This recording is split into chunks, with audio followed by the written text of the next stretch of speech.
रात का सन्नाटा चारों ओर फैला हुआ था। ट्रक हाईवे पूरा सुनसान था। चारों ओर ठंड से हाड़ कपा देने वाली ठंड चल रही थी। हाईवे के चारों ओर घना जंगल था। उसी हाईवे पर एक मर्सिडीज दौड़ रही थी। उसमें 3 लोग सवार थे, राहुल, निधि और उनकी 10 साल की बेटी तानिया। राहुल अपने दोस्त सैफ के घर ईद की पार्टी में शामिल होने के लिए गया था और पार्टी करके घर लौट रहा था। निधि ने मुस्कुराकर ड्राइव करते हुए राहुल से कहा, कुछ भी कहो राहुल, आज तो ईद की पार्टी में मजा आ गया। हाँ, मेरा दोस्त बहुत ही बिंदास और हंसी मजाक करने वाला व्यक्ति है। मैंने देखा उसके घर पर शहर की एक से एक बड़ी हस्ती थी, मगर फिर भी वो उन सबको इग्नोर करके हमें इम्पोर्टेंस दे रहा था। हाँ, देगा क्यों नहीं, आखिर मेरा दोस्त जो है। सच में राहुल, अमेरिका से इंडिया लौटकर बहुत अच्छा फील हो रहा है। वैसे तुम्हारा दोस्त सचिन अभी तक नहीं आया अमेरिका से? निधि की बात सुनकर राहुल चौंक कर बोला, ओह शिट यार, उसका फोन आया था कि वो इंडिया आ रहा है। उसने बोला था कि मुझे एयरपोर्ट पर पिक कर ले। निधि बहुत नाराज होगा वो। कोई बात नहीं, उससे बोल देना कि तुम्हें बिल्कुल याद नहीं रहा और फिर तुम्हें सैफ की इनवाइट की हुई ईद पार्टी में भी तो शामिल होना था। निधि ने इतना बोला ही था कि उसकी बेटी तानिया ने अपनी माँ की ओर देखकर कहा, मुझे भूख लगी है माँ, और प्यास भी। तानिया की बात पर निधि ने बुरा सा मुंह बनाकर उसकी ओर देखकर कहा, पार्टी में तो इतना खाया था तुमने, फिर भी भूख लगी है। निधि की बात पर तानिया ने मासूम सा चेहरा बनाकर कहा, कोई बात नहीं मम्मी, मुझे पानी ही पिला दीजिए।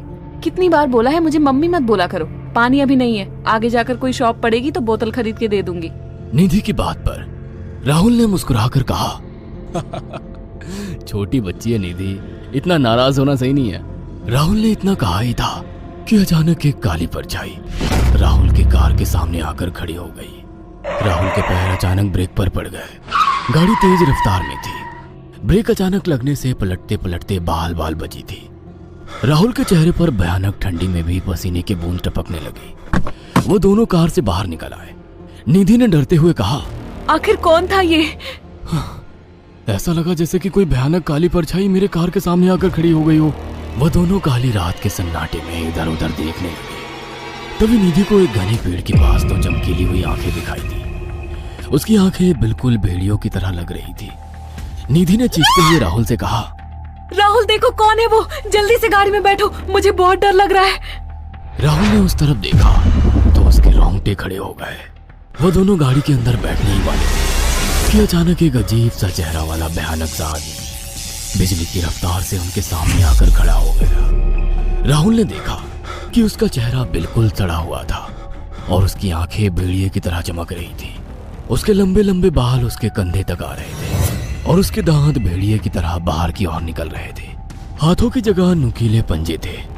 राहुल को देखकर अजीब से अंदाज में हंसने लगा, मगर जैसे ही राहुल की नजर उसके कपड़ों पर गई, राहुल की आंखें फटी की फटी रह गई। वो हकलाते हुए बोला, भाईजान, भाईजान, मुझे माफ कर दो, मुझे छोड़ दो।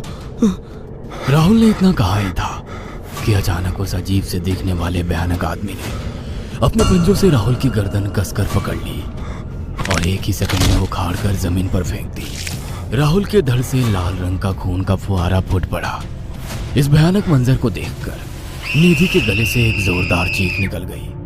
निधि इससे पहले भागती कि अचानक उस भयानक दिखने वाले आदमी ने निधि को पकड़ लिया और अपने नुकीले पंजे उसके पेट में गड़ा दिए और उसकी अतड़ियां बाहर निकाल दी। निधि के एक दिल दहला देने वाली चीख सन्नाटे को चीर गई। अचानक हवा का एक बवंडर उठा और वो भयानक सा दिखने वाला व्यक्ति देखते ही देखते बवंडर के साथ गायब हो गया। तानिया ने डरते डरते निधि के मोबाइल से पुलिस और सैफ को बुला लिया और कुछ ही देर में वहां चारों ओर पुलिस की गाड़ियां थी। पुलिस ने राहुल के दोनों दोस्त सैफ और सचिन को वहीं बुला लिया। इंस्पेक्टर अर्जुन ने दोनों से कहा, मैंने ऐसी हत्याएं अपने करियर में कभी पहले नहीं देखी। ये काम तो ना किसी जानवर का लगता है, ना ही किसी इंसान का। सचिन कपकपाती हुई आवाज में बोला, आप कहना क्या चाहते हैं? कुछ कह नहीं सकता। जिस किसी ने भी इन दोनों को मारा है, उससे एक बात तो साबित होती है कि वो इन दोनों से हद से ज्यादा नफरत करता था। अब सारी सच्चाई तो ये बच्ची ही बता सकती है। इतना बोलकर इंस्पेक्टर अर्जुन तानिया के पास चला गया, जो बेहद डरी हुई थी। तानिया ने आंखों देखी सारी घटना इंस्पेक्टर अर्जुन को बता दी। तानिया की बात सुनकर इंस्पेक्टर अर्जुन कंफ्यूज चेहरा लेकर मोबाइल पर किसी से बात करने लगे। सचिन इंस्पेक्टर के पास आ गया और सैफ भी डरता हुआ इंस्पेक्टर अर्जुन के पास आकर बोला, क्या हुआ इंस्पेक्टर? तानिया ने क्या बताया? उसने जो बताया वो काबिले यकीन नहीं है। उसकी बात पर किसी भी तरह से यकीन नहीं किया जा सकता। फिर भी कुछ तो बताया इंस्पेक्टर।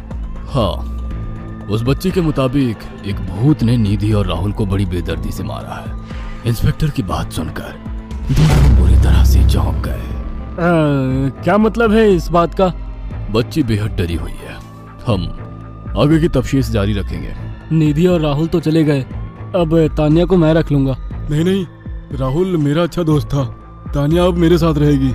देखिए, बच्ची के माँ बाप अब इस दुनिया में नहीं है और आप दोनों भी शादीशुदा है। मुझे नहीं लगता कि आप दोनों बच्ची की सही से देखभाल कर सकते हैं। मेरी कोई औलाद नहीं है। मैंने अपनी पत्नी को फोन कर दिया है, वो भी IPS ऑफिसर है। ये बच्ची आज से मेरे साथ रहेगी। उसका मासूम चेहरा मेरे दिल में उतर गया है। अब तुम दोनों जा सकते हो। पूछताछ के लिए मैं जब भी तुम्हें बुलाऊं तुम दोनों आ जाना। इंस्पेक्टर ने ये बात बोली ही थी कि अचानक वहां पर मौसम बदल गया। चारों ओर काली घटाएं छा गई और एक भयानक बवंडर उठा और देखते ही देखते सब पुलिस वालों के सामने वो भयानक चेहरे वाला आकार सबके सामने खड़ा हो गया। उसको देखकर सबके रोंगटे खड़े हो गए। देखते ही देखते उसने अपने भयानक पंजे सैफ की आंखों में डालकर उसकी आंखें निकाल ली। सैफ ने चीखते हुए वहीं दम तोड़ दिया। उस भयानक आदमी को देखकर सचिन उसके पैरों पर गिर गया। तुम तो भाईजान से कपड़े पहने हो। मैं समझ गया, तुम भाईजान हो। मुझे माफ कर दो भाईजान, मुझे यहाँ से जाने दो। मैंने कुछ नहीं किया था। वो भयानक चेहरे वाला गुर्राते हुए बोला, बता इन सबको कि ये सब इतनी भयानक मौत क्यों मरे। सचिन दौड़ता हुआ इंस्पेक्टर अर्जुन के पास गया और बोला, मैं जानता हूँ इसने इन तीनों को क्यों मारा। इसका नाम भाईजान था।